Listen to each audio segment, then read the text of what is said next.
Hello students, हम फिर उपस्थित हैं अपनी नई वीडियो के साथ।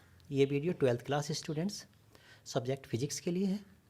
जैसे कि पता है आपको, चैप्टर नंबर ये 2 चल रहा है, वैद्युत फ्लक्स तथा गॉस के प्रमेय। उसमें हम आपके लिए नया क्वेश्चन जो लेकर के आए हैं वो क्वेश्चन ये है। इस क्वेश्चन के कई रूप हो सकते हैं, कई तरीके से करके ये एग्जाम में पूछा जाता है। पहला तरीका ये है, किसी एक समान आवेशित अचालक गोले के कारण वैद्युत क्षेत्र की तीव्रता के लिए सूत्र प्राप्त करना है। कोई एक समान आवेशित अचालक गोला है, उसके कारण ही वैद्युत क्षेत्र की तीव्रता का हमें फार्मूला प्रूव करना है। या तो इस तरीके से आ जाता है, या फिर ऐसे देखिएगा, एक समान आवेशित किसी अचालक गोले के बाहर किसी बिंदु पर वैद्युत क्षेत्र की तीव्रता E equal to rho upon epsilon 0 into are cube upon 3r² होती है, जहाँ R कैपिटल R जो है गोले की त्रिज्या और ये स्मॉल r जो है गोले के केंद्र से उस बिंदु तक की दूरी है जहाँ पर ये वैद्युत क्षेत्र की तीव्रता हमने ज्ञात की है। जबकि रो क्या है, इस गोले का आयतन आवेश घनत्व है। क्या है? आयतन आवेश घनत्व है। या इसका तीसरा रूप ऐसा आ सकता है, आवेश के आयतन घनत्व से आप क्या समझते हैं, किसी आवेशित अचालक गोले के पृष्ठ पर वैद्युत क्षेत्र की तीव्रता के लिए सूत्र प्राप्त कीजिए। या ऐसे भी पूछा जा सकता है, इसको आप ध्यान से देखें, एक ये भी तरीका है इसका। एक समान आवेशित अचालक गोले के भीतर किसी बिंदु और वैद्युत क्षेत्र का मान E equal to rho upon epsilon 0 into small r upon 3 होता है। ये बात हमें सिद्ध करके लानी है। तो कई तरीके से करके इस क्वेश्चन को पूछा जा सकता है। इंपॉर्टेंट क्वेश्चन है, कई बार पूछा गया है, आप जरा समझ लीजिएगा। सबसे पहले बात करते हैं आयतन आवेश घनत्व क्या होता है। यानी किसी ठोस गोले के प्रति एकांक आयतन पर उपस्थित आवेश की मात्रा को ही उस ठोस गोले के लिए आयतन आवेश घनत्व कह देते हैं। यदि किसी ठोस गोले पर कुल आवेश की मात्रा अगर Q हो और गोले का आयतन V हो, तब इस गोले के लिए आयतन आवेश घनत्व हो जाएगा Q अपॉन V। यानी सीधे सीधे बोलें, अगर कोई मान लीजिए गोला है, उस पर कोई Q आवेश फैला हुआ है, समान रूप से वितरित है, तब उस गोले के प्रति एकांक आयतन पर उपस्थित आवेश की मात्रा, उस गोले के प्रति एकांक आयतन पर उपस्थित आवेश की मात्रा ही क्या कहलाता है? आयतन आवेश घनत्व कहलाता है। इसको रो से प्रदर्शित करते हैं, रो बराबर होता है Q अपॉन V। अब चूंकि ऊपर Q आवेश है, आवेश का मात्रक कुलाम होता है, आयतन का मात्रक मीटर क्यूब होता है, तो इसलिए इसका कंप्लीट मात्रक हो जाता है कुलाम बटे मीटर की घात 3 हो जाता है। ठीक हो गया। अब बात करते हैं रो की बीमा। तो रो की बीमा निकालेंगे तो Q की बीमा बटे V की बीमा। Q जो होता है आवेश होता है, आवेश की बीमा AT होती है और आयतन की L क्यूब होती है। L क्यूब ऊपर पहुंच जाएगा तो L-3 AT हो जाएगी। तो रो की जो बीमा होती है वो L-3 AT होती है। ठीक हो गया। अब उसके बाद हम क्या करते हैं, ये चित्र देखेंगे और किसी अचालक ठोस गोले के बाहर किसी बिंदु पर वैद्युत क्षेत्र की तीव्रता ज्ञात करेंगे। ठीक है। तो ये गोला है, मान लीजिएगा कैपिटल R त्रिज्या वाला, ये गोला है, कैपिटल R त्रिज्या है इसकी। ये इस गोले के केंद्र से स्मॉल r दूरी पर गोले के बाहर, स्मॉल r दूरी पर गोले के बाहर ये कोई बिंदु है, इस पर हमें तीव्रता का मान फार्मूला ज्ञात करके लाना, तीव्रता ज्ञात करके लानी है। तो हमने क्या किया, इस बिंदु के सापेक्ष हमने ये एक गोलीय गोशीय पृष्ठ खींच लिया, जिसपे एक सूक्ष्म क्षेत्रफल डीए है, जिस पर वैद्युत क्षेत्र जो है इसी के समांतर बाहर की ओर है। यानी इस बिंदु P पर जो वैद्युत क्षेत्र है वो बाहर की ओर है और इसका जो क्षेत्रफल है डी है और दोनों एक दूसरे के समांतर है। ये तो एक सूक्ष्म क्षेत्रफल हो गया, जबकि संपूर्ण गोशन पृष्ठ ये हो जाता है। यहाँ पे आप एक बात जरूर ध्यान रखें, स्मॉल r की वैल्यू बड़ी है कैपिटल R से, क्योंकि स्मॉल r यहाँ से लेके यहाँ तक है और कैपिटल R यहाँ से लेके केवल यहाँ तक है। ध्यान रहे इस बात का। r जो है वो बिंदु O से उस बिंदु तक की दूरी है जहाँ पर हमें नेट वैद्युत क्षेत्र की तीव्रता ज्ञात करनी है, और O से लेकर के यहाँ तक की जो दूरी है वो गोले की त्रिज्या है, जो कि कैपिटल R ली गई। यानी गोले की त्रिज्या कैपिटल R है और गोले के केंद्र से स्मॉल r दूरी पर वो बिंदु है जहाँ पर हमें वैद्युत क्षेत्र निकालना है, क्योंकि वैद्युत क्षेत्र की जो तीव्रता निकालनी है वो गोले के बाहर निकालनी है किसी बिंदु पर। तभी तो गोला तो हमारा यहाँ तक था, तो गोले के बाहर तो कहीं यहाँ जाएगा ना, और उसी के साथ इसी गोशन पृष्ठ खींचा हुआ है। ठीक हो गया। ये तो जितनी बात बोली मैंने तो भाषा के रूप में हो गई। देखिए हमने लिखा भी है, किसी अचालक ठोस गोले के बाहर किसी बिंदु पर वैद्युत क्षेत्र की तीव्रता, जहाँ स्मॉल r का मान बड़ा है कैपिटल R से। तो माना कैपिटल R त्रिज्या को ठोस अचालक गोला है जो निर्वात में स्थित है और उस प्लस Q आवेश उस पर समान रूप से वितरित है। इस गोले के बाहर गोले के केंद्र से स्मॉल r दूरी पर हमें वैद्युत क्षेत्र की तीव्रता का मान ज्ञात करना है। जबकि इस गोले के लिए आयतन आवेश घनत्व का मान कितना है, रो है। आयतन आवेश घनत्व कितना है, ये रो है। ठीक है, ये रो है। तब केवल सूक्ष्म क्षेत्रफल से होकर गुजरने वाला वैद्युत फ्लक्स, सूक्ष्म क्षेत्रफल डीए से गुजरने वाला वैद्युत फ्लक्स कितना हो जाएगा, डी फाई बराबर vector E dot D A हो जाएगा। और इसको मैं लिख सकता हूँ vector E dot D A बराबर E D A cos theta, लेकिन थीटा का मान 0 होने की वजह से cos 0 1 हो जाता है। तो जब यहाँ पर रखें cos 0 1 तो ये सिर्फ ई डी ए हो जाएगा। तो डी फाई बराबर कितना हो जाएगा, E dot D A. Equation number first आ गई। तब संपूर्ण गोसियन पृष्ठ के लिए क्या हो जाएगा, संपूर्ण के लिए क्या करेंगे, इंटीग्रेशन लगा देंगे। इंटीग्रेशन लगाएंगे तो ई बाहर आ जाएगा, इंटीग्रेशन ऑफ डी ए हो जाएगा। और इंटीग्रेशन ऑफ डी ए गोले के लिए कितना होता है, 4πr² होता है। समझ रहे बात को। तो जो गोसियन पृष्ठ है जो कि गोले के रूप में है तो 4πr² हो जाएगा हमारे पास ये।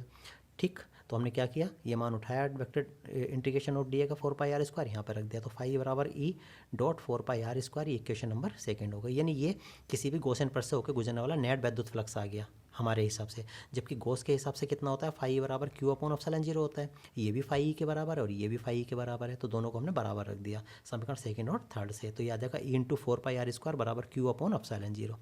यहाँ से ई का मान पक्षांतर करेंगे तो ई बराबर ये 4πr² इधर जाके बटे में आ जाएगा, तो ई बराबर 1/4π0 into Q upon are square आ जाएगा, यानी वैद्युत क्षेत्र आ जाएगा गोले के बाहर किसी बिंदु पर। लेकिन ये जो वैद्युत क्षेत्र पूछा है वो क्यू के पदों में नहीं बल्कि रो के पदों में पूछा, आयतन आवेश घनत्व के पदों में। इसे इक्वेशन नंबर 4 कह दिया, ठीक हो गया।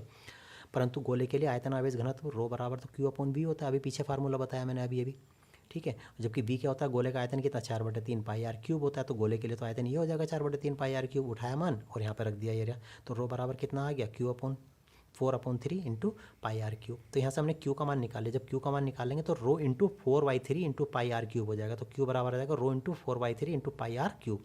अब हम यहाँ से क्यू का मान उठाएंगे, ये क्यू का मान यहाँ से उठाएंगे समीकरण नंबर 5 से और यहाँ दे देंगे समीकरण 4 में, इस जगह रख देंगे यहाँ पे, इस जगह। तो ई का मान आ जाएगा किसके पदों में, रो के पदों में आ जाएगा। देखिएगा अभी हम रखते हैं, देखिए क्यू का मान रखने पर ये आ जाएगा, क्यू का मान जैसे रखेंगे तो ई बराबर आ जाएगा 1/4π0 इंटू रो इंटू 4/3, क्यू की जगह क्यू ऊपर था ना, क्यू अपॉन आर स्क्वायर था, तो क्यू की जगह ये आ गया rho into 4/3 into pi are cube upon are square, right.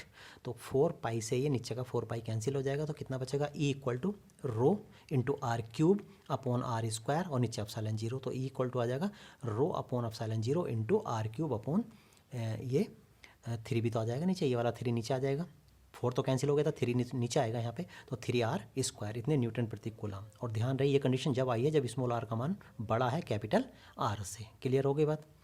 ये तो आ गई गोले के बाहर किसी बिंदु पर वैद्युत क्षेत्र की तीव्रता, वो भी रो के पदों में। अब मान लीजिए वो बिल्कुल पृष्ठ पर पूछें, देखो सेकंड पार्ट यही है कि अचानक गोले के पृष्ठ पर, ना तो गोले के बाहर ना गोले के अंदर बल्कि ठीक पृष्ठ पर किसी बिंदु पर वैद्युत क्षेत्र की तीव्रता, तो गोले के पृष्ठ पर निकालेंगे तो फिर इस तरीके से करके हो जाएगा। गोले के पृष्ठ पर निकालने का मतलब क्या है, उस समय पर तो छोटे आर का मान और बड़े आर का मान बराबर हो जाएगा ना, क्योंकि देखो चित्र बना भी रखा, ये स्मॉल आर पहले बाहर था, इस जगह था, और इसके सापेक्ष हमने गॉसियन पृष्ठ मान रखा था बाहर की तरफ, है ना। लेकिन आज क्या हो गया, ये बिंदु पी जो है यहाँ आ गया, इस जगह पे बिल्कुल इसी गोले के पृष्ठ पर आ गया, तो आर का मान और इस आर का मान बराबर नहीं हो जाएगा जब इसके पृष्ठ पर आ जाएगा। तो क्लियर हो गई बात इस तरीके से। तो हमने क्या करना, जो ऊपर वाला फार्मूला आया था अभी हमारे पास, जो ऊपर वाला फार्मूला आया था, दिखाते हैं हमें एक बार कौन सा फार्मूला आया था, ये वाला जो आया था, ये जो फार्मूला आया था, E equal to rho upon epsilon zero into are cube upon 3r² में हम क्या कर देते हैं, छोटे आर की जगह कैपिटल आर रख देते हैं या कैपिटल आर की जगह स्मॉल आर रख देते हैं। क्यों, क्योंकि इस पार्ट में जब गोले के पृष्ठ पर निकालना होगा तो आर और स्मॉल आर और कैपिटल आर दोनों बराबर हो जाएंगे, राइट, सही है। तो देखो E equal to rho upon epsilon zero into are cube upon 3r² में आर बराबर आर रखने पर, ठीक हो गया, ये रख दिया। देखो छोटे आर की जगह हमने कैपिटल आर रख दिया, तो r² से ये 2 आर कट जाएंगे, तो एक आर तो अब भी बचेगा ना, ऊपर बचेगा ना, r² और यू आर क्यूब है तो एक आर बचेगा नहीं यहाँ पे, तो एक आर बच जाएगा ऊपर यहाँ पे। तो कितना आ जाएगा ये, E equal to rho upon epsilon zero into r upon 3 बचेगा, सिर्फ इतने न्यूटन प्रति कूलम। लेकिन ये वैद्युत क्षेत्र जो आ जाता है वो तब आता है जब गोले के पृष्ठ पर पूछा हो, यानी बिंदु जो होना चाहिए वो गोले के पृष्ठ पर होना चाहिए, तब ये वैद्युत क्षेत्र की तीव्रता होती है या वैद्युत क्षेत्र होता है, राइट। अब बात आती है तीसरी कंडीशन की। तीसरी कंडीशन क्या है, गोले के भीतर, यानी ये गोला था जैसे, तो इसके भीतर मानना पड़ेगा, कहीं अंदर, ये गोला था गोले के अंदर मानेंगे इस तरीके से। तो गोले के भीतर किसी बिंदु पर वैद्युत क्षेत्र की तीव्रता, तो ये कंडीशन क्या होगी, जब स्मॉल आर का मान छोटा हो जाएगा ना कैपिटल आर से, क्योंकि स्मॉल आर तो आज अंदर आ गया ना, ये बिंदु अंदर खिसक जाएगा, तो इसलिए स्मॉल आर का मान जो हो जाएगा वो छोटा हो जाएगा वो कैपिटल आर से, ठीक हो गया। तो चलिए इसका चित्र देखते हैं, चित्र दे रखा होगा बिल्कुल, ये है, देखिएगा आप चित्र पर ध्यान दीजिएगा, ये रहा। तो ये तो हो गया पूरा गोला जो कैपिटल आर त्रिज्या वाला, ये कैपिटल आर है यहाँ तक बाहर तक, ठीक हो गया। और ये बिंदु पी आज अंदर खिसक गया, तो जब अंदर आ गया तो स्मॉल आर का मान छोटा नहीं हो गया इस कैपिटल आर से, अरे ये बिंदु पी अंदर आ गया ना यहाँ पे, ये बिंदु पी अंदर आ गया, यह गोला तो यहाँ तक है ना पूरा, आज ही गोले के अंदर आ गया बिंदु पी, तो स्मॉल आर का मान तो कम हो जाएगा ना इस कैपिटल आर से, कैपिटल आर तो यहाँ तक है ना बाहर तक, ठीक हो गया। तो ये बात, तब बिल्कुल उसी तरीके से करके यहाँ पे हमने सूक्ष्म क्षेत्रफल मान रखा, तो पहले तो सबसे पहले सूक्ष्म क्षेत्रफल से होकर गुजरने वाला वैद्युत फ्लक्स डी फाई बराबर E dot vector D A, और ये मान आपको पता ही होता है, और थीटा बराबर वही 0 अंश कोस 0 1 हो जाएगा, तो हमारे पास डी फाई बराबर आ जाएगा E dot D A, d phi बराबर आ जाएगा ई डॉट डी ए, ठीक हो गया। अब उसके बाद निकालेंगे संपूर्ण गॉसियन पृष्ठ से होकर के गुजरने वाला कुल वैद्युत फ्लक्स, तो आपको पता है कुल कैसे निकालते हैं, डी हट जाएगा, फाई बराबर आ जाएगा E integration of d A, और integration of d A 4 pi r square के बराबर होगा, ठीक हो गया। तो ये आ जाएगा फाई बराबर E dot 4 pi r square equation number second हो जाती है। परंतु गॉस के हिसाब से क्या है, फाई बराबर Q dash upon epsilon zero. यहाँ क्यू डैश क्यों माना हुआ है, क्योंकि आज स्मॉल आर जो है वो गोले के अंदर है, तो इसका मतलब ये हो गया जो गॉसियन पृष्ठ है ना वो छोटा हो गया पूरे गोले से, तो इसका मतलब उस गॉसियन पृष्ठ पर आवेश की मात्रा भी तो थोड़ी कम आई होगी, तो मैंने मान ली कि गॉसियन पृष्ठ पर जो आवेश की मात्रा आई है वो क्यू डैश आई है। समझ रहे हो ना बात को, इस तरीके से एप्सिलॉन जीरो हो गया बटे में। अब ये भी फाई के बराबर है और ये भी फाई के बराबर है, तो दोनों वैल्यू बराबर हो जाएंगी, तो ई इक्वल टू कितना आ जाएगा 1/4 epsilon zero into Q dash upon are square आ जाएगा। ये क्वेश्चन नंबर फोर्थ हो गई। अब चूंकि गोले के लिए आयतन आवेश घनत्व सदैव समान होता है, देखिए किसी बिंदु पर भी आयतन आवेश घनत्व हमेशा समान होता है, तो जब समान होता है तो इसके लिए हम क्या करेंगे, ये हमने देख लिया।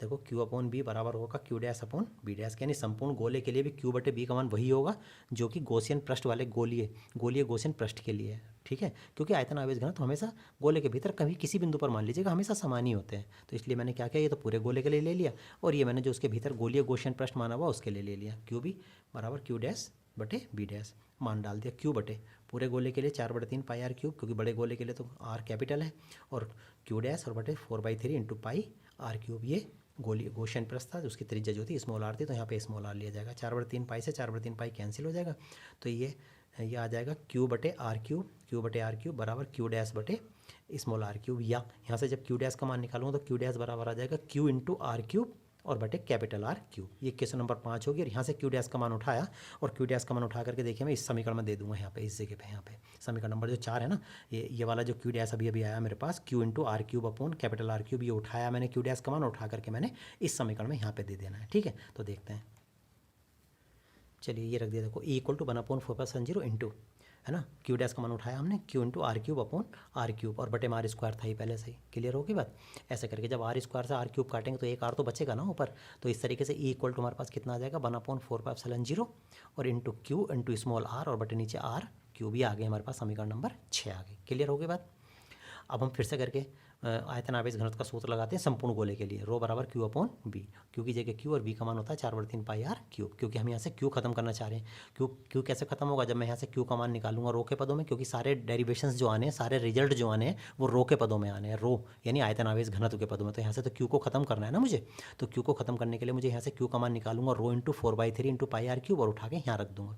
ये आगे देखो क्यू का मान कितना आ गया यहाँ से, rho into 4/3 into pi are cube, ये मान उठाया मैंने, उठा करके समीकरण नंबर 6 में रख दिया। ये रख दिया ई इक्वल टू कितना हो गया 1/4 pi epsilon zero into rho into 4/3 into pi are cube into small r और बटे कैपिटल आर क्यूब से कैपिटल आर क्यूब कैंसिल हो गया, और 4 से ये 4 और पाई से ये पाई कैंसिल हो गया, तो इस तरीके से हमारे पास ई इक्वल टू कितना आ जाता है रो अपॉन एप्सिलॉन जीरो। अब rho upon epsilon zero into यहाँ से स्मॉल आर बचा और नीचे कितना बचेगा, ये 3 नीचे आ जाएगा, नीचे 3, बस नीचे की बाकी तो और वैल्यू कट गई थी सारी की सारी, तो बस ये आ जाएगा E equal to rho upon epsilon zero into small r upon 3।